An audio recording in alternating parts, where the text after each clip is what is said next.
Hi guys, Har Har Mahadev. This is your host Anshul Sharma. Welcome back to another video. तो आज की इस वीडियो में हम बात करने वाले हैं श्रीखंड महादेव के बारे में। 25 जून से 30 जून के बीच में हम ये ट्रैक कंप्लीट कर चुके हैं और हम आपके साथ अपना एक्सपीरियंस शेयर करने वाले हैं। किन किन कठिनाइयों का सामना किया, क्या क्या हमने मिस्टेक्स की ताकि आप ना कर सको, और कहाँ कहाँ आप कैसे कैसे जा सकते हैं।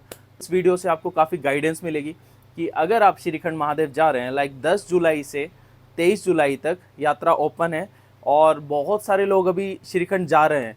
तो हमारा मेन मकसद ये रहेगा कि अगर आप आने वाले हो और आप ये वीडियो देख रहे हो तो आपको बहुत ज़्यादा हेल्प होने वाली है।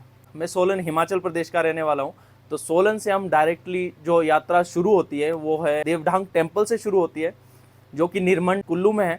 तो गूगल मैप में लगा करके आप निरमंड देवढांग पहुँच सकते हो बड़े आराम से ईजिली। ओके, तो हमारे व्लॉग्स में बहुत सारे लोगों के कमेंट्स भी आए थे जिनको मैं इसमें कवर भी करूँगा।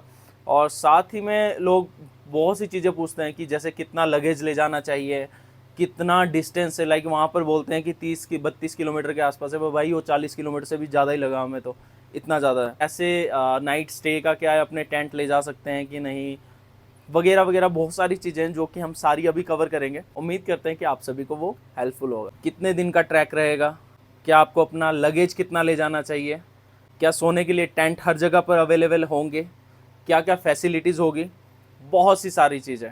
तो गाइस, सबसे पहले तो आप एक चीज़ का हमेशा ध्यान रखना कि ऊपर हर 5 मिनट में वेदर चेंज होता है। तो अगर आप सोच रहे होंगे कि बस हम जाएंगे, मौसम साफ़ है और हवा में ऊपर पहुंच जाएंगे, तो इतना ईजी नहीं है। हम लोग 3 दिन ट्रैक किया और 3 दिन में हमने वो ट्रैक ख़त्म किया है, पर फिर भी हमारा ओवरऑल जो ट्रिप था वो 5 दिन का होगा, जस्ट बिकॉज ऑफ बारिश, क्योंकि बारिश नहीं रुक रही थी। अब हुआ क्या कि 25 तारीख को हम लोग घर से निकले और सीधे हम लोग निरमंड पहुँचे।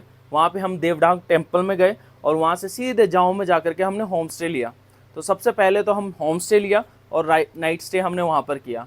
26 तारीख की सुबह हमने ट्रैकिंग जाऊ विलेज से स्टार्ट की, जहाँ पर सभी करते हैं। आपको गाड़ी लगाने के लिए कार पार्किंग वहाँ पे मिल जाएगी, जाऊ में इजीली पार्किंग मिल जाएगी। और अगर नहीं भी मिलेगी ना, तो वहाँ पर बहुत सारा, मतलब घर के आसपास कहीं भी गाड़ी लगा दो चल जाएगा। जाऊ में हम डिस्क्रिप्शन में सारा डिटेल डाल रहे हैं, तो ये नंबर देख लेना। उस नंबर से कांटेक्ट करेंगे ना अगर आप, तो आपको वहाँ पर रूम्स वगैरह मिल जाएंगे, ठीक है। तो फर्स्ट डे तो आपका वहाँ तक पहुँचना हो गया। सेकेंड डे हमने ट्रैकिंग स्टार्ट की और हम डायरेक्टली भीम द्वार पे जा करके रुके। तो सुबह 8:30 बजे हमने ट्रैकिंग स्टार्ट की थी और हम 9 साढ़े 9 बजे तक, मतलब बहुत आराम से चल रहे थे, मज़े करते हुए। तो बहुत आराम से हम 9 साढ़े 9 बजे तक भीम द्वार पहले दिन पहुँच गए, ठीक है। तो बहुत से केस में क्या हो रहा है कि नीचे से लोग ना वीडियोज़ वगैरह देख करके आ रहे हैं। बोला भाई हमने तो वीडियोज़ देखी, हमने तो व्लॉग्स देखे, और यहाँ पर तो ऐसा रास्ता तो उन्होंने दिखाया ही नहीं था। तो अगर आप ये सब भी देखना चाहते हो तो मैंने एक व्लॉग अपलोड किया है जिसमें सारे रास्ते हमने कवर किए हैं, ग्लेशियर्स कवर किए हैं। तो आप वो भी जा करके देख सकते हैं, उससे आपको बहुत ज़्यादा हेल्प हो जाएगी। तो नीचे से लोग वीडियोज़ वगैरह देख करके तो आ जाते हैं, पर जब वो चढ़ाई शुरू करते हैं ना, तो आधे में ही फिर उसके बाद उनको पता लगने लग जाता है कि क्या सिनेरियो। तो उनके कम से कम 8 दिन भी वहाँ पर लग जाते हैं। तो आपने ऐसा बिल्कुल नहीं करना है। प्री प्लान करके आओ, प्लानिंग करके आओ कि आप किस हिसाब से आओगे, कितना आपका लगेज रहेगा और कितना दूर तक आपने जाना है। सबसे पहले जो हम जाओ विलेज से ट्रैक स्टार्ट करेंगे, तो सबसे पहले सिंघाड़ बेस कैंप आएगा। वो 1.5-2 घंटे की दूरी पे आ जाएगा। वहाँ पे आपका रजिस्ट्रेशन वगैरह होगा और वहाँ से आप अपनी यात्रा शुरू करते हैं। 6 या 7 घंटे के आसपास आप लोग सबसे पहले स्टेशन में पहुँचते हो और उसका नाम है थाचड़ू। थाचड़ू में आप लोगों को स्टे करना चाहिए। अगर आप आराम से मतलब आना चाहते हो तो सबसे पहला स्टे आप थाचड़ू में कर सकते हैं। वहाँ पर ऐसा कि सारी फैसिलिटी अवेलेबल है और हर चीज़ का वहाँ पर बहुत इजीली आपका, मतलब आप किसी प्रॉब्लम में वहाँ पर नहीं फंस सकते हैं, ठीक है। और इन बिटवीन आपको बहुत सारे टेंट्स वगैरह मिलेंगे। तो ऐसा नहीं है कि अगर आप थाचड़ू तक ना भी पहुँच सके तो आप कहीं पर भी स्टे कर सकते हैं। गलती मत करना कि आप टेंट वगैरह लेकर के आओ और लगेज ज़्यादा बढ़ाओ। भाई ऊपर जाएंगे ना तो कपड़े का भी बहुत ज़्यादा वजन हो जाता है। तो आपको ये गलती बिल्कुल नहीं करनी है, ठीक है। तो आप वहाँ पे स्टे कर सकते हैं। नेक्स्ट डे वहाँ से आप चलने के बाद आप कोशिश करिए कि नेक्स्ट डे आप भीम द्वार तक पहुँचे। तो नेक्स्ट डे मान लो कि अगर आप भीम द्वार तक पहुँच जाते हैं तो आप वहाँ पर ईजिली स्टे कर सकते हैं और एक दिन आप एक्स्ट्रा वहाँ पर ले भी सकते हैं। ऊपर क्या है कि वेदर चेंज होता है टाइम पे, तो आपको क्या करना है कि रेनकोट अपने साथ रखना है, बाकी कोई दिक्कत नहीं है। और हाँ, जैसे सॉक्सीज और 2 पेयर शूज़ के हो सकते हैं, सॉक्सीज ज़्यादा हो सकती है, और कुछ गर्म कपड़े, क्योंकि जब भीम द्वार से ऊपर का ट्रैक है ना, वो भाई मानसिक संतुलन हिला देता है। तो आपको इस तरीके से जाना है कि आप लोग दिमाग से इतने स्ट्रोंग हो कि ऊपर जाकर के ना लोग आधे में राड़ियाँ भी मार देते हैं और रोना स्टार्ट कर देते हैं। हमारे साथ बहुत सारे ऐसे केस हमने देखे हैं जिन्होंने रोना स्टार्ट कर दिया, फिर वो ना वापस आने लायक ना आगे जाने लायक। ठीक है, 2 लोग रात को ऊपर ही फंस गए क्योंकि अंधेरा होने से पहले वो लोग ऊपर गए और ऊपर ही फंस गए। तो ऐसा हो जाता है कि वो सुबह तक उन्होंने पेड़ों पत्थरों के नीचे रात निकाली है, और इनकेस बारिश होती, तूफान चलता, तो उनका बचना बहुत मुश्किल हो जाता। तो आपको ये सब बातें का भी ध्यान रखना है कि आपको लगेज में क्या क्या लेके जाना चाहिए। अब देखो, मैं अपना आपको बता सकता हूँ कि मैं लगेज में क्या क्या लेके गया था। तो हम लेकर के गए थे सॉक्सेस के 5 से 7 पेयर्स, 2 शूज़ और मुश्किल से 2 टी शर्ट्स, 2 शॉर्ट्स और 2-3 लोअर्स।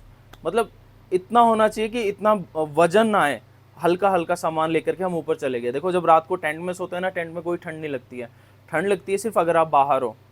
ठीक है, भीमद्वार तक आपने खूब इंजॉय कर लिया, आप सारे घूम लिए, आप थके हो, एक दिन आप वहाँ पे रेस्ट भी कर सकते हो। भीमद्वार में सबसे पहला जो टेंट आता है वो है राजू टेंट हाउस, और वो लोग इतने ज़्यादा सपोर्टिव है ना यार, वो आपको सब कुछ बताएंगे। मैं डिस्क्रिप्शन में उनका नंबर डाल रहा हूँ, आप उनसे कांटेक्ट कर सकते हैं या फिर उनको व्हाट्सएप भी कर सकते हैं। तो इसके बाद आप अगर वहाँ जाओ तो आप वहाँ पर स्टे कर सकते हैं। भीमद्वार से जो आगे का सफ़र है ना, उसमें 2 पॉइंट्स हैं। पहला पॉइंट है, कुछ लोग रात को 1 और 2 बजे के आसपास निकलते हैं सुबह के, और वो सीधे ऊपर पहुंचते हैं 9 बजे के आसपास, फिर वो वहाँ पे दर्शन करते हैं और वापस आते हैं। तो हमने जो देखा, हमने ये देखा कि जो जितने भी नीचे के बंदे थे उनको दर्शन करने के लिए 10-11 घंटे लग रहे थे, और वही सेम चीज़ हम सुबह 5:30 बजे जा कर के ऊपर 12 बजे तक, मतलब 6-6.5 घंटे में हम लोग दर्शन करके आए। तो उस हिसाब से आप हिसाब लगा सकते हैं कि अगर आप में थोड़ा स्टेमिना ठीक है, आपका कोई हाई ब्लड प्रेशर या फिर कोई दमे दुमे की अस्थमा वगैरह ये सब बीमारियां नहीं हैं, तो आप इजीली वहाँ तक पहुँच सकते हैं। 7 घंटे रख लेते हैं, 7 घंटे में, ठीक है। पर अगर आप जैसे चंडीगढ़ वगैरह से, हमारे साथ ऐसे भी बंदे थे, बोल रहे थे भाई मैं जिम में इतना वेट मारता हूँ, ये करता हूँ, और ऊपर जा कर के 4 कदम ले करके फेंफड़े बाहर। तो कुछ ऐसा ना हो, इसलिए प्री प्लानिंग के साथ चलना, ठीक है। अच्छा होगा कि आप लोग भीमद्वार में गाइड ले लें, गाइड आपको बहुत अच्छे से गाइड करेगा और वो आपको पूरा ऊपर तक दर्शन करवाएगा भी और वापस ले करके भी आएगा। पर अगर आप अकेले जाते हो तो आपको बहुत प्रॉब्लम भी हो सकती है, पर अगर आप जैसे लोकल पहाड़ी हो तो आपको इतनी दिक्कत होगी नहीं। तो हमने तो वो सफ़र, आप मेरा पूरा व्लॉग देख सकते हैं मेरे चैनल पे जाकर, हमने पूरा सफ़र 6.5 घंटे में वो कंप्लीट किया और फिर हम वहाँ से वापस आ गए। पर भाई ऊपर जा कर के जो सुकून मिलता है ना, आप सोच भी नहीं सकते वो क्या सुकून मिलता है। आपकी पूरी बॉडी रिलैक्स हो जाएगी, आपकी थकान सारी गायब, उसके बाद आप पूरे ट्रिप में नहीं थकोगे कहीं। पर हाँ, जब आप वापस आ जाते हैं, ऊपर से वापस आ जाते हैं, तो मेक श्योर कि आपको 1 बजे तक ऊपर पहुंच करके वहाँ 2 बजे से पहले वहाँ से निकलना है। अगर आप उसके बाद वहाँ पर फंसते हो ना और रात को अंधेरा हो जाता है तो उन पत्थरों में रास्ता नहीं मिलता, आप इतने बुरे तरीके से फंसोगे ना कि वहाँ से डेड बॉडी निकालने का भी 80,000 लेते हैं, 60-70 हज़ार पे, 2-3 हज़ार पे ढूंढने का ले लेते हैं कि हाँ ऐसे जाएंगे, ढूंढेंगे और आ जाएंगे। तो गाइस इतना इजी नहीं है, रिसर्च करके आओ, पूरा देख करके आओ, ऐसे हवा में मत आ जाना कि हाँ। पर अब तो यात्रा शुरू हो गई है, अब हम क्या है कि हम अनऑफिशियल चले गए थे देखने के लिए सब कुछ, पर आप लोग ऐसा मत करना। अब यात्रा शुरू हो गई है तो आपको सिंघाड़ बेस कैंप में भी फैसिलिटी मिलेगी, भंडारे सारे ओपन हैं, आप लोगों को भंडारे जगह जगह मिलेंगे। थाचड़ू में आपको भंडारा मिलेगा, स्टे मिलेगा, भीमद्वार में आपको भंडारा मिलेगा, स्टे मिलेगा, पुलिस वाले हर जगह पर होंगे, फॉरेस्ट की टीम होगी और पूरा का पूरा वहाँ पर आपको पूरी फैसिलिटी मिलेगी। तो अब आपको डरने की कोई ज़रूरत नहीं है। 10 जुलाई से 23 जुलाई तक आप बिंदास जाओ, मज़े से जाओ। पर अभी अगर न्यूज़ आती है कि जैसे यात्रा बता रहे थे कि लैंडस्लाइड हुआ है कहीं पे और कहीं से यात्रा बंद भी हो सकती है, तो अगर ऐसा केस होता है तो फिर भाई मत जाना, ठीक है। तो उसके बाद का जो सफ़र रहता है ना, वहाँ से वापसी का रहता है। वापसी आप इजीली आओगे, मज़े करते करते आओगे। 1 दिन में आप लोग भीमद्वार से नीचे तक पहुँच सकते हो बहुत आराम से। नीचे से गाड़ी उठाओ और अपने अपने घरों को जाओ। तो गाइज़ ये था हमारा एक्सपीरियंस और हमने आपके साथ शेयर किया। एक लाइक, शेयर, कमेंट ज़रूर कर देना और जाकर के हमारा चैनल पे आप लोग देख सकते हैं, हमने दूसरी भी वीडियोज़ अपलोड किया है। मिलते हैं अपने नेक्स्ट व्लॉग में, तब तक के लिए थैंक्स फॉर वॉचिंग।